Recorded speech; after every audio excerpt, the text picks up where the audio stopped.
Olá, eu sou a Van e tô aqui para mais um vídeo semanal da Shang e hoje eu vou trazer um tópico que é, assim, um dos mais procurados, mais falados, né, entre as pessoas que vêm nos procurar, que é uma grande dúvida. Será que estou preparado, preparada para uma travessia longa? E aí a gente precisa pensar, primeiro, o que é de fato estar preparado ou preparada para uma experiência dessa, da forma como a gente a compreende. E eu quero trazer um pouquinho aqui da nossa experiência desde 2018, levando grupos, e a maioria dos nossos grupos são de pessoas iniciantes, que não possuem experiências em caminhadas longas, que às vezes são até sedentárias, que não têm prática alguma de atividades físicas. Até na minha própria experiência, os primeiros caminhos, eles foram caminhos em que eu não tinha experiência nenhuma, e eu não tinha condicionamento físico algum, tipo aquilo que é o ideal para isso, e também com base na experiência que a gente teve nesse final de semana, porque fomos para a inauguração e também reconhecimento de um caminho novo lá em Cristina, Minas Gerais, nossa querida Cristina, essa cidade que a gente ama tanto, pro caminho da agonia. E como foi a inauguração, estávamos no meio de mais de 200 participantes. Imaginem todos os tipos de pessoas ali. Tinham pessoas peregrinas, peregrinos experientes, tinham moradores ali dessas cidades, desses bairros que queriam participar, mas que não tinham experiência alguma,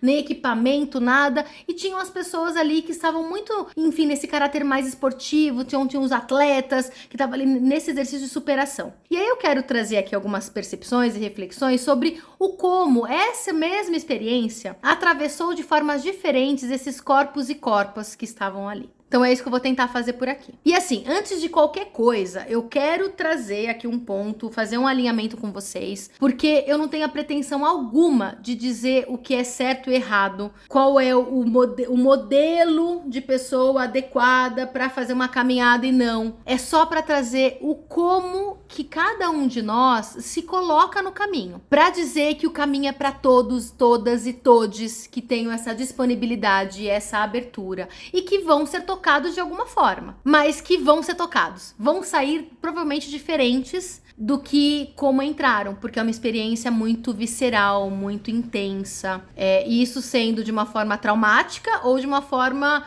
né, realmente transformativa, reparadora, né, muitas vezes curativa.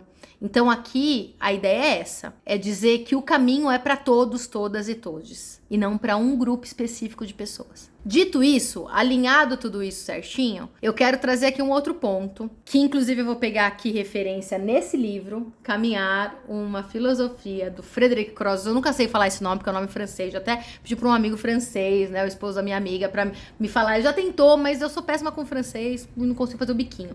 E a gente tem um podcast sobre esse livro, inclusive. O primeiro episódio dele é sobre esse capítulo que eu vou dar uma palhinha aqui, então é só uma palhinha mesmo, porque se você quiser você pode ir lá e escutar, e eu falo sobre o capítulo inteiro. Mas ele começa assim, o nome do capítulo é Caminhar não é um esporte. Caminhar não é um esporte. Esporte é uma questão de técnicas e de regras, de métricas e de competição. Ele requer toda uma aprendizagem. Conhecer as posições, incorporar os gestos corretos, só depois, muito depois, é que vem a improvisação e o talento. O esporte é feito de pontuações. Em que lugar você ficou? Em quanto tempo você fez? Você atingiu sua meta? Sempre a mesma divisão entre vencedor e vencido, como na guerra. Há um parentesco entre a guerra e o esporte que honra a guerra e desonra o esporte. Do respeito ao adversário ao ódio pelo inimigo. O esporte, aí tem um trechinho aqui que ele fala, mas eu não vou ler, porque aqui vai trazer um outro aprofundamento que eu não quero fazer aqui agora, que vai falar sobre a questão até do consumo, né, do esporte e tudo mais, mas aí eu vou pular e vou vir pra cá. Caminhar não é um esporte. Pôr um pé na frente do outro é uma brincadeira infantil. Isso é muito Winnicott, né? Quando caminhantes se encontram, não se fala de resultado, não se fala de números. Um diz ao outro que caminho tomou, que trilha oferece a paisagem mais bonita, que vista se contempla de determinado promontório. É isso, aí depois ele volta para a questão do consumo, tal, do mercado, até caminhar. Não se encontrou nada melhor para ir mais devagar. Para caminhar é preciso, antes de mais nada, 2 pernas. Tudo mais é supérfluo. Quer ir mais rápido? Então não caminhe. Faça outra coisa, vá de carro, patine, voe, não caminhe. Além disso, quando se está caminhando, só um tipo de eficiência conta: a intensidade do céu, o esplendor das paisagens. Caminhar não é um esporte.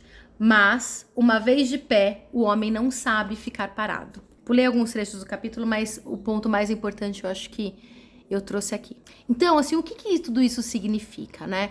Quando a gente tá ali no caminho, dessa forma como a gente propõe, como a gente pensa as travessias, e aí pode ser uma rota aí de peregrinação, sem o cunho religioso, a gente nunca traz esse cunho religioso, né? Acho que vocês já sabem disso, mas são essas rotas em que a gente caminha por longos quilômetros, com certas dificuldades, uns mais difíceis do que outros. Sim, tem essa questão física, a gente tem que respeitar os nossos limites, mas o ponto principal aqui que é o que vai fazer com que a gente consiga concluir essa experiência, essa atividade, é a capacidade que a gente pode ter, ou então pode vir a ter, a desenvolver, porque talvez a gente vai ter que aprender a fazer isso, porque o mundo ele ensina o contrário. O mundo ele é muito mais do esporte, da guerra, do que de repente da capacidade de suportar as nossas angústias, de acolher as nossas sombras, de abraçar a nossa dor, de entender então que nós temos um limite, que nós não somos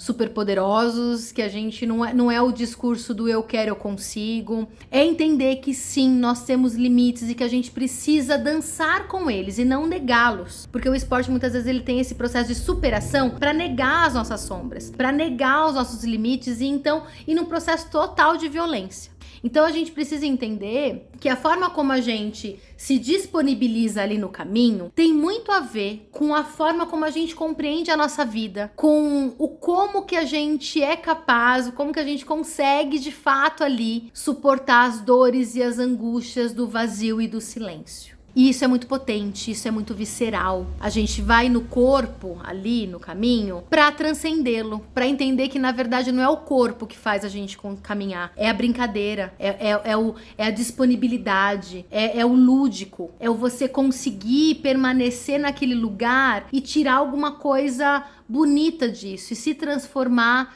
e se curar de uma forma que seja muito potente para nossa existência. Tanto é que agora trazendo as minhas experiências como observadora e também como caminhante, na prática ali na pele, as pessoas muitas vezes olham pra mim, eu não tenho porte atlético, eu não sou atleta, né? Eu vou pra academia porque eu preciso me preparar e sofrer menos, mas não é porque eu sou aquela pessoa que eu tenho fôlego curto, eu vou, a respiração vai que não vai, então eu sofro também muito fisicamente, né? Meu pé dói, a coluna arreia às vezes, né?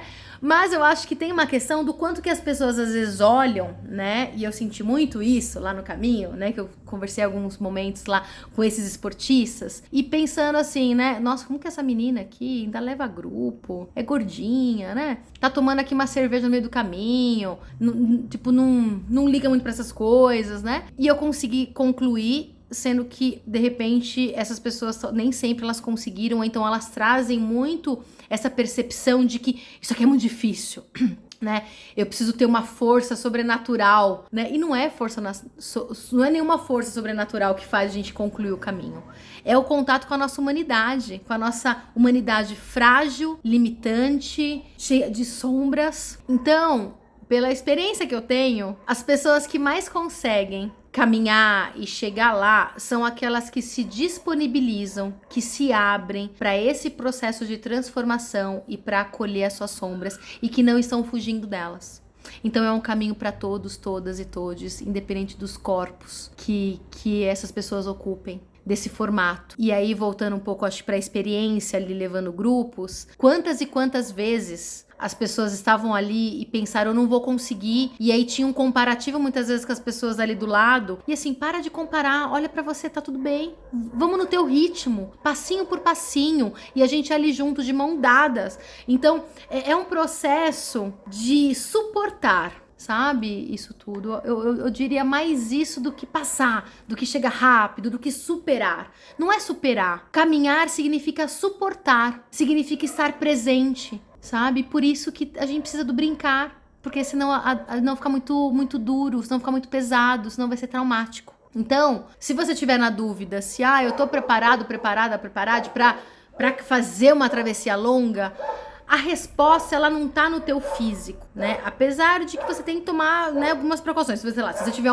uma dor crônica na coluna, então você vai ter que entender se é possível ou não, né? Porque lembra, existem limites. Então, como que você vai fazer isso ser possível, né? Pra não sofrer tanto e não te machucar. Mas, fora isso, fora essas questões pontuais de saúde, de fato, você não precisa ter um corpo atlético, você não precisa ter super experiências com caminhadas, sabe? Você não precisa nada disso. Você precisa se conectar com um chamado interno e entender que o caminho ele vai te oferecer aquilo que você precisa. Que às vezes o próprio caminho, mesmo as pessoas super experientes, estão ali e de repente vai dar uma bolha. A Gabi teve uma bolha de sangue e ela é experiente. Ela falou: caramba, bota, não sei o que lá, o equipamento. A gente às vezes vai aprender, sabe, no perrengue, ali com a bolha. O que o caminho ele nos ensina naquele momento é que assim, a gente pode parar, a gente pode pedir ajuda, né? A gente não precisa ir até o fim, chegar lá para concluir o caminho, para fazer parte do caminho. Então, às vezes, até desistir, que não é desistir, não faz de você um fracassado, fracassada. Isso só faz com que, de repente, você compreenda que o caminho tá te trazendo algum aprendizado em relação a isso. Isso faz parte. Mas, também pela minha experiência,